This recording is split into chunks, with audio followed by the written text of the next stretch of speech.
LiSTNR production.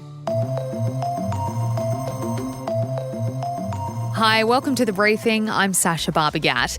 Chaos erupted yesterday at the country's most famous building, all because of some guy from YouTube. He just seems to be a modern-day Willy Wonka, and quite literally because he also has his own chocolate brand as well. MrBeast, who is 26, boasts over 289 million subscribers on YouTube, 96 million on TikTok, and 57 mil on Instagram.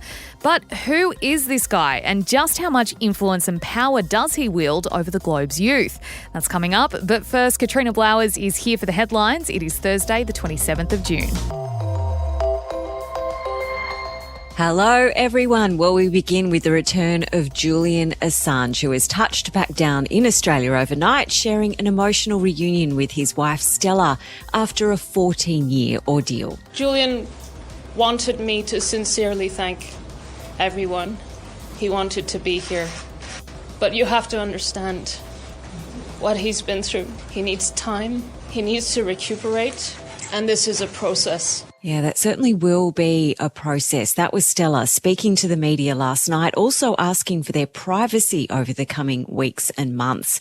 Assange arrived in Canberra just after 7:30 last night after the WikiLeaks founder pleaded guilty to a single count of conspiring to obtain and disclose classified defence documents. He did so on the tiny island of Saipan in the Mariana Islands in the Pacific Ocean. In a plea deal with the United States, his 5 years already served at Belmarsh Prison was deemed sufficient punishment. And then, Sasha, he was free to return home. Yeah, that's right, Katrina. And one of the first people who spoke with the 52-year-old, of course, after he met with his family, was Prime Minister Anthony Albanese, who Assange's lawyers say saved his life. I was pleased to speak with Mr Assange, to welcome him home, and had the opportunity to ask about his health and to have my first discussion with him. The PM has long campaigned for Assange's release, including while he was in opposition. Katrina, watching the footage from last night, that moment he stepped off the plane and onto the tarmac and raised that fist in the air, it was very emotional to witness, simply because, all that time that he has been fighting and campaigning, stuck in pretty awful conditions for a lot of it. His health has suffered. And remember as well, his 2 children have been born while he has been incarcerated. He's got 2 kids, they're aged 4 and 2. And, overnight or, today, we're not sure when this will or has taken place, he'll be meeting them for the first time outside of a prison cell. It's amazing. Yeah, so much of life he has missed, being in jail. Peter Grester, who's the Aussie journalist who was jailed in Egypt, has written an opinion piece about, what he thinks Julian Assange is going through right now and the challenges that he is likely to face. And he says that even though his time in jail was nothing compared to Assange's, it was more than enough to understand how crushing it is mentally and physically, and how much confusion and elation, the mixture of emotions that Assange will be feeling right now. I think it's very optimistic for his wife Stella to call for privacy. I don't think he's going to get it. I fear for what the circus is going to be over the next few weeks and months.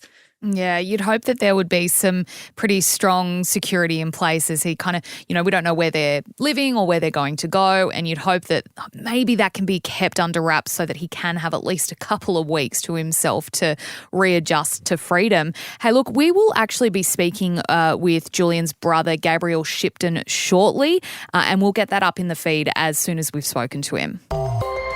Labor Senator Fatima Payman has been suspended from the next caucus meeting after she crossed the floor to vote with the Greens. Payman broke party ranks on Tuesday to support a motion that would recognise Palestinian statehood. On the floor of Parliament yesterday, Anthony Albanese revealed she would be barred from the next caucus meeting, but he said she would not be expelled from the party because she held different views. Some MPs, though, say the punishment should have gone further and she should have been expelled. It's been a bit of a wild week in Parliament. Yesterday, the PM came under a heap of pressure to apologise after appearing to joke about Peter Dutton's pronouns. Anthony Albanese had been referring to the opposition leader as he in remarks when he was pulled up for not using Dutton's title as is customary. He replied, well, anything is possible on that side. I didn't know he was a they, but anything is possible. So this provoked the Greens MP Stephen Bates to post to X, no, Albo, we aren't going to make jokes at the expense of the LGBTIQA plus community. The PM should be better than this and should apologise. I agree. I think no matter what your politics are, you just don't joke about stuff like that. That's pretty poor. Yeah, and the way it came across, I think, to, ordinary punters, myself included, was that it was just on the nose. And, Stephen Bates made comments as well saying that a young queer person being exposed to the Prime Minister who sets the tone for these conversations. I mean, he is in charge of the country. He is our highest leader, and appearing to joke or poke fun at pronouns and non-binary people, it's just, it's not it. Kenya's President William Ruto has backflipped on controversial tax hikes, which sparked deadly protests. The withdrawal of the financial bill comes after at least 22 people were killed during protests, and Parliament was set on fire on Tuesday when the bill was passed. Among these protesters was former US President Barack Obama's half-sister, who was tear-gassed. I can't believe that these young people are just trying to demonstrate for their rights. I came to join them as a jeune to tell them that we understand that they need to use their voices and we're being tear-gassed. Yeah, that grab is from CNN. The government says it will now engage in conversations with young people who were at the forefront of the protests. They've got a lot to turn around here, Sasha. Yeah, well, we saw these protests break out yesterday and the government pushed ahead with passing this bill. And you're right, now they've got to backtrack and fix it. So if you're wondering how bad these taxes were going to be, what sparked such fervent protests, the bill initially proposed to introduce a 16% sales tax on bread, a 25% duty on cooking oil, and there was also a planned increase in the tax on financial transactions and a new annual tax on vehicle ownership, which would have amounted to about 2.5% of the value of the vehicle. So this was all part of efforts to cut the country's massive debt burden of more than $120 billion Australian. The government's going to have to go back to the drawing board because young people in Kenya, and as we heard from Obama's sister there, older generations who support them say there's not enough employment in the country, and to increase taxes in this way is just going to be an absolutely unfair burden on the people of Kenya. And 2 US astronauts are stuck in space. Sunita Williams and Barry Wilmore's mission was meant to last 8 days, but they've now been stuck at the International Space Station for nearly a month. And this was after their Boeing Starliner capsule ran into issues. Engineers have been working on the craft, but a spokesperson for Boeing, poor Boeing, they can't get out of the news at the moment, says there's no rush to get them off the ISS because there are enough supplies on board at the moment. Now, this NASA Boeing mission is roughly a year behind schedule. It's $1.5 billion over budget, and it's been having issues both on and off the ground long before its launch into space. But officials insist the astronauts are not stranded and the technical difficulties causing them to be stuck does not threaten the mission. I also saw, Katrina, there were comments saying that there's nothing actually stopping the Boeing Starliner capsule from taking back off. We just want to make sure, but I don't know. Yeah, but if there's hydrogen leaks and thruster issues, which, I don't actually know what that means. I'm just saying that because I read that. But if there are those issues, I don't know that I'd want to be embarking on a flight back to Earth. I'm wondering why we're only learning about this now, given their mission was meant to last 8 days. It's been a month. How have they kept this quiet? That's pretty huge in itself. I think Boeing has employed some very good PR reps. Yeah, well, look, they need to because, as you mentioned, they are in the news a lot right now. They've got various ongoing safety issues with their commercial aircraft. A number of whistleblowers have come forward flagging safety concerns. But it's worth pointing out Boeing has insisted its commercial arm and the space division operate separately. Still the same name though, Katrina. I don't think they'll escape the criticism. Thank you so much for joining us for the headlines. Look, next up, it is our deep dive into a bloke called MrBeast, who he is and why young people love him.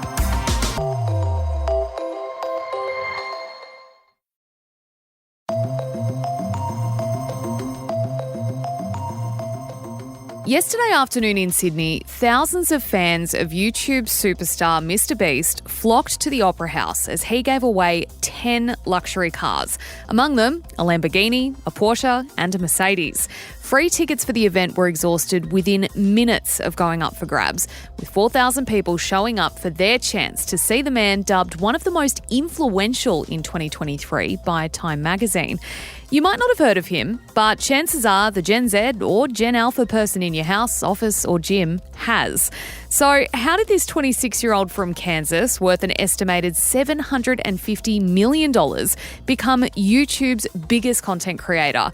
And how has he managed to wield so much influence over an entire generation? Joining me now to tell us is Justin Hill. He's an entertainment guru and the host of the streaming service podcast on LiSTNR. Thanks so much for being here, Justin. For the uninitiated, myself included, who is MrBeast and how did he get so big? MrBeast, his real name is Jimmy Donaldson. He's a YouTuber, and I feel like a lot of people in Australia at the moment are probably seeing his name everywhere, have probably seen the brand MrBeast everywhere, especially in the last couple of months, and wondered who he is. And so basically he is a huge content creator. He was recently announced as the most followed page on YouTube with something like 288 million followers. He overtook a record label who was the number one followed page.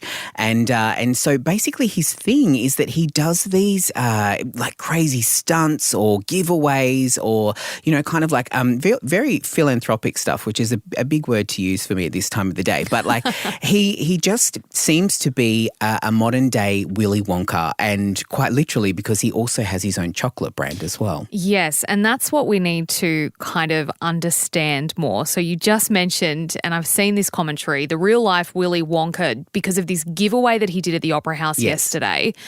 What was that about? How did fans get tickets? Why was there so much hype? Well, you've probably seen in the supermarket the Feastables chocolate range by MrBeast, and it's everywhere. It's on all the shelves. It's at the front of the supermarket. It's one of those things where you're like, what is this and who's behind it? And so it's one of his products that he promotes on his YouTube channel. And what he's done is he's tied these crazy cash giveaways that he does as part of his content into the promotion of this chocolate brand. So he had a whole heap of cars to give away at the Opera House, things like Lamborghinis and Teslas. And I'm not talking like, you know, that he'd obviously gotten, you know, like with a car company and done a one car sponsor like we've seen in a lot of giveaways in Australia, 10 cars. And all you had to do was to buy one of the chocolates and I guess, you know, like have the proof of purchase and go online and then go to the event to be one of the winners. So I think the thing with him is it is easy money giveaways. People go, oh, I can do that. I've seen those chocolates. I'm going to the supermarket today or there's one near me. I'll just grab one and I could win myself a Lamborghini. It's nuts because I think the question around it was, and correct me if I'm wrong, is that he markets himself towards kids, right? Gen Z is the big consumer of his content and kind of saying, hey guys, I'll give you a Lambo if you buy my chocolate. Like surely there have been ethical discussions around that. Well, for starters, he is 26 years old. Wow. So he's Gen Z himself. Well, that's the thing. He knows the audience and he's very smart about this stuff.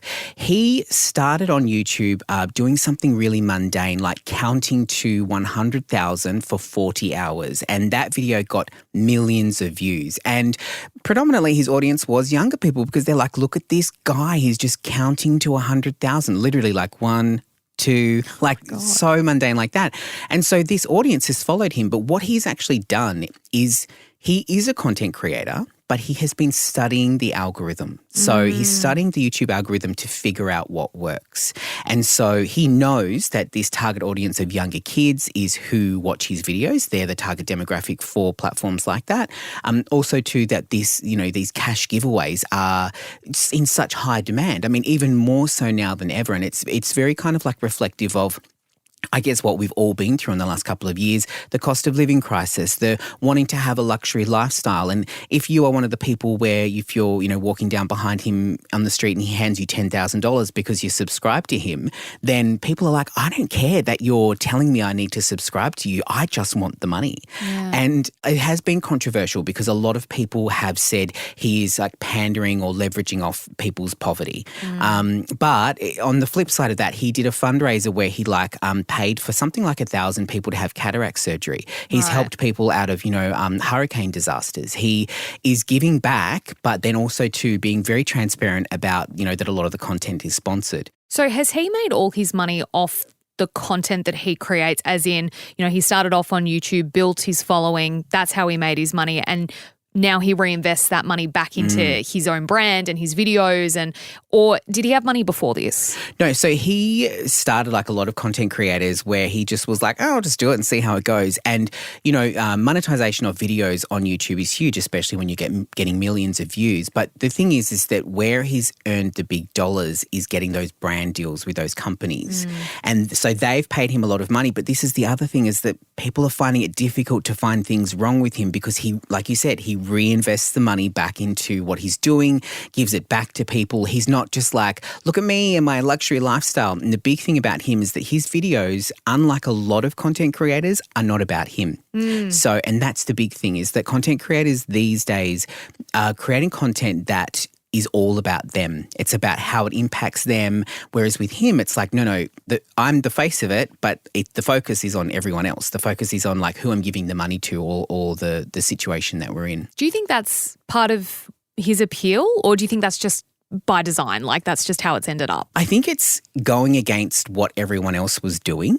I think because what happens on social media, and particularly, on TikTok and content creators, is everyone goes, oh, that's really popular, that's worked for that person, I'm going to do the same. And then everyone does the same videos, whereas he's like, no, I'm looking at the algorithm. And get this, he does stuff where he does what they call A/B testing. So he'll do with his thumbnails on his videos. So he'll do something where he'll test 2 different types of thumbnails on the video. One of them with him with his mouth open, and one with it closed. And so he posted about it and said that when he did the testing on the one with his mouth closed, video views went up. So then he goes, right, people don't like to see me with my mouth open. So then all of his video thumbnails now have him with his mouth closed. Wow. So he's looking at it, he's looking at the analytics so closely and gleaning all of that information that many people would just overlook. Speaking of his content and what he puts up, talk us through some of his most iconic stuff that he's uploaded online. So we talked about the first thing he did, which was, probably one of his most memorable, which was counting to 100,000 over 40 hours. I mean, it's kind of basic, but, he kind of went from there and started doing stunts. So he would set up competitions for people where, like, they had to stay in a house and the first person, the person to stay in the longest won $500,000. High stakes situations, and almost like, when we used to watch Big Brother back in the day and it was very voyeuristic and we would be like, and that's what the audience got out of it. So it's almost leveraging off that. It's leveraging off like putting someone in a situation where they have to make a decision and there's money on the line. He created his own Squid Game, like Squid Game events where he had all these challenges and people were vying for a cash prize. So he's doing stuff like that. He's also done huge giveaways. Like I said before, a lot of philanthropic stuff like helping people and filming all of it and documenting all of it so that, people get to see how, the person reacts, what their, response is to getting this money. And that's where it becomes very interesting because it is very fly on the wall, it is very voyeuristic, and some people find that, like, is he doing it for clout? Like, is he using people's poverty to basically make a name for himself? But then, you've kind of got charities saying, well, I mean, there are people that do a lot worse for a lot less. So he's genuinely helping people. Look, before we let you go, Justin, like, what sort of longevity do you think MrBeast has? Is he, he's been around since 2017, so you couldn't say he's a flash in the pan. He's made it a little bit so far. Do we reduce a few years for COVID in the middle of that, though? I don't know. Good point. Yeah, but he probably got more attention during COVID because he would have still been doing stuff. Totally. Like, has he got legs? You know what? He's the first person to say that he knows that like what he's doing won't last forever. And I think that's also something very smart that he's said. He's like, I know that like this is, I'm taking advantage of the situation while it's here. The difference with him, with MrBeast, is that he will diversify, and he already is. So, you know, he's got his chocolate bar company. He's making sure that he's, you know, weaving that into his YouTube videos. He has, mind you, not everything is successful that he does. He also has a burger chain as well. And the setup of this was that he did a partnership with what they call ghost kitchens, and they do that through food delivery services. So he came up with the concept of his burger range. I think that he does like a grilled cheeseburger is like one of the things. Again, that kind of flashy gets some attention. Then they filter those, I guess, ingredients and directions down to the ghost kitchens. The ghost kitchens make it and brand themselves on the food delivery services as a MrBeast restaurant, even though if you were to turn up to the bricks and mortar restaurant, it's not at all. And the problem is that it was a disaster. And while I've not tried the Feastables chocolate, and I have heard some feedback about that, I have tried the burger because I had seen it around and I was like, I've got to try this. I've got to see what the hype is about. So I was influenced by him. You're allowed. It was awful. It was no. absolutely awful. I can categorically say it was probably one of the worst burgers I've ever had. It tasted like it had been put in a microwave. Oh, my gosh. Here's the thing. He's now suing that company, basically saying he wants to get out of the multi-year deal, I'm guessing multi-million-dollar deal that they put together. So this is the thing. When you're a business person, not everything runs smoothly. And I think he knows that. But I feel like I have a sneaking suspicion he will always be around in some shape or form. I feel like it may not be as MrBeast, but the MrBeast brand will likely be around for a long time. Because you got to understand those kids that are turning up to Sydney Opera House like they did yesterday in the hopes that they might win a car are going to grow up and they're going to have their own disposable income and they're going to be like, yeah, I used to watch his videos. I was an OG person. I saw him count to 100,000. Of course I'm going to buy whatever it is that he's hawking at the moment. So I don't think this is the last that we've seen of him for sure. Yeah, modern day fame and content creators. It's a fascinating world. Thank you for explaining it to us. My pleasure. That was entertainment guru and host of the streaming service on LiSTNR, Justin Hill. And that is all for this episode. Thank you so much for listening. We will be back this Sabo at 3 with another deep dive. And a reminder, we do put out full eps of our weekend briefing chats on YouTube. Search LiSTNR Newsroom to see them and don't forget to subscribe. And if you liked this ep, why not share it with someone you think might enjoy it too? It really helps. I'm Sasha Barbagat. See you next time.